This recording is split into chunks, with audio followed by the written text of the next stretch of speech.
Salam komunikasi. Halo teman-teman, selamat datang di program studi ilmu komunikasi Universitas Pajajaran. Saya Sarah Aisyah, dosen mata kuliah berpikir kreatif dan kewirausahaan komunikasi. Pada sesi kali ini, kita akan mengeksplorasi lebih jauh tentang dua cara berpikir, yakni cara berpikir divergen dan cara berpikir konvergen. Mari kita mulai dengan memperhatikan gambar ini sejenak. Apa yang teman-teman lihat? Oke, penjepit kertas. Apa sih kegunaan penjepit kertas? Kalau jawabannya adalah untuk menjepit kertas, itu adalah contoh berpikir konvergen. Teman-teman melihat informasi, lalu langsung membuat kesimpulan dengan jawaban yang paling logis dan paling masuk akal. Tapi, apabila teman-teman melihat gambar tersebut lalu berpikir, penjepit kertas bisa loh digunakan untuk berbagai macam hal, misalnya untuk membuka slot SIM card, membuka gembok, untuk menggaruk bagian kulit yang gatal untuk menjadi penjepit rambut, atau untuk menjadi pembatas buku, membuat gelang dan kalung apabila penjepit kertasnya digabungkan. Artinya, teman-teman sedang menggunakan cara berpikir divergen. Mari kita pikirkan sesuatu yang sederhana. Sebuah kursi misalnya, bagaimana sih sebuah kursi dapat digunakan? Coba tulis sebanyak-banyaknya kegunaan kursi.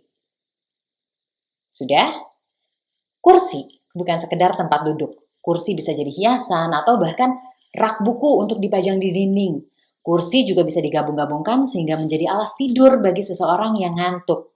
Kemungkinan-kemungkinannya tidak terbatas. Seorang pemikir divergen mampu melihat alternatif-alternatif jawaban dari sebuah pertanyaan. Kalau kita berbicara tentang konteks pemecahan masalah, berpikir divergen dan berpikir konvergen adalah elemen yang paling fundamental. Berpikir divergen pada intinya adalah mencari ide, kemudian mencari alternatif-alternatif. Sementara itu, berpikir konvergen berkaitan erat dengan pemilihan ide. Memikirkan dan refleksi ide, membuat ide menjadi lebih baik, dan juga pengambilan keputusan. Dalam berpikir konvergen, kita cenderung lebih analitis. Lalu pertanyaan berikutnya adalah mana nih yang lebih baik? Apakah cara berpikir konvergen atau cara berpikir divergen? Kedua cara berpikir ini sama-sama berharga karena masing-masing punya kelebihan dan kekurangannya.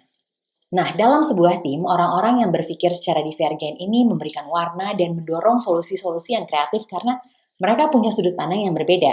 Solusinya cenderung out of the box. Sebaliknya, orang-orang yang berpikir secara divergen cenderung untuk lebih sistematis, untuk menentukan langkah apa yang sebaiknya diambil, keputusan apa yang paling tepat.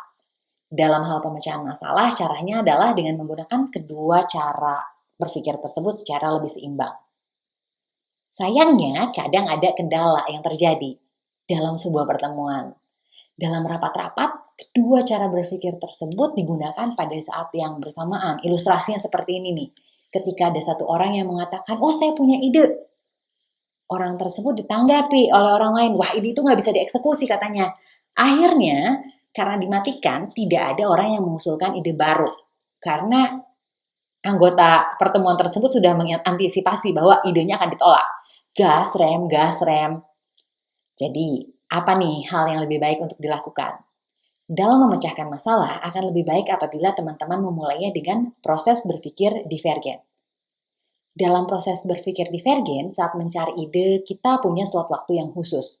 Hanya untuk mengumpulkan ide tersebut. Misalnya nih, teman-teman ingin berpikir tentang cara mencari uang saku tambahan selagi menjadi mahasiswa. Coba curahkan pikiran terlebih dahulu, brainstorming nih terlebih dahulu. Dalam proses ini, teman-teman bisa menuliskan semua hal yang terfikirkan, tidak perlu dikomentari atau dihakimi. Teman-teman tidak perlu segan untuk menuliskan ide apapun yang muncul. Data semua opsi. Misalnya nih ada beberapa opsi. Yang pertama adalah jadi YouTuber, jualan snack pagi, kerja part-time di kafe, jadi asisten penelitian, buka usaha just tip. Setelah semua hal tertuangkan, teman-teman beralih ke cara berpikir konvergen. Coba pikirkan, pertimbangkan apa sih pro dan kontra dari setiap pilihan, lalu lakukan analisis secara mendalam. Bandingkanlah satu pilihan dengan pilihan yang lainnya berdasarkan satu kategori tertentu. Misalnya, dari beberapa pilihan yang sudah dituliskan, kriterianya adalah berapa banyak waktu yang dihabiskan atau berapa banyak uang yang potensial untuk dihasilkan. Akhirnya, ada yang tereliminasi. Atau kategori lainnya adalah apakah kita punya bakat di bidang tersebut. Dari situ kita bisa memilih opsi yang terbaik. Intinya kita perlu tahu waktu yang tepat dan situasi yang tepat untuk menggunakan cara berpikir yang mana. Berpikir divergen ini dapat digunakan untuk kreativitas, sementara berpikir konvergen bisa digunakan untuk efisiensi dan eksekusi.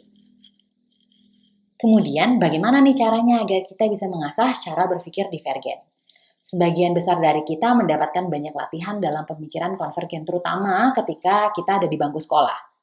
Tapi sangat sedikit dalam pemikiran divergen.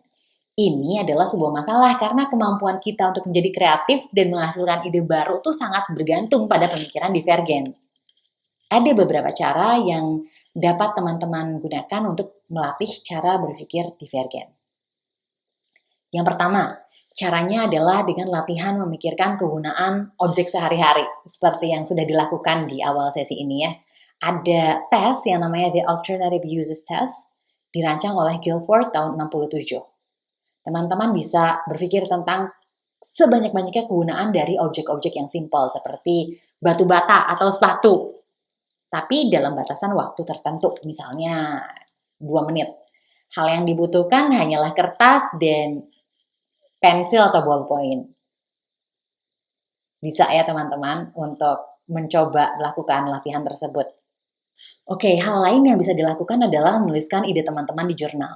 Ide itu sifatnya mengalir, artinya apa? Kita perlu mengkristalisasi ide apabila tidak ingin ide itu hilang. Salah satu caranya adalah dengan menulis. Hal ini bisa dilakukan dengan menulis bebas di jurnal tanpa berhenti atau menyensor pikiran. Tulis aja terus. Ini bisa membantu teman-teman melewati kritik internal dan memungkinkan juga untuk menjelajahi ide-ide yang tidak terduga. Tips berikutnya adalah gunakan mind map. Teman-teman bisa membuat representasi visual dari ide, konsep, dan asosiasi-asosiasi dari konsep-konsep tersebut. Ini membantu teman-teman menjelajahi cabang pemikiran yang berbeda dan memungkinkan juga bagi teman-teman untuk menghasilkan berbagai ide terkait dengan satu tema utama. Hal berikutnya yang bisa dilakukan adalah role play atau bermain peran. Coba deh berpikir dari perspektif yang berbeda. Misalnya dengan membayangkan bagaimana ya orang lain mungkin mendekati suatu masalah atau mempertimbangkan bagaimana satu profesi yang berbeda dapat menyelesaikan tantangan tertentu. Baik teman-teman, demikian paparan tentang cara berpikir konvergen dan cara berpikir divergen. Sampai jumpa lagi di program studi ilmu komunikasi Universitas Pajajaran dengan topik lainnya. Salam komunikasi.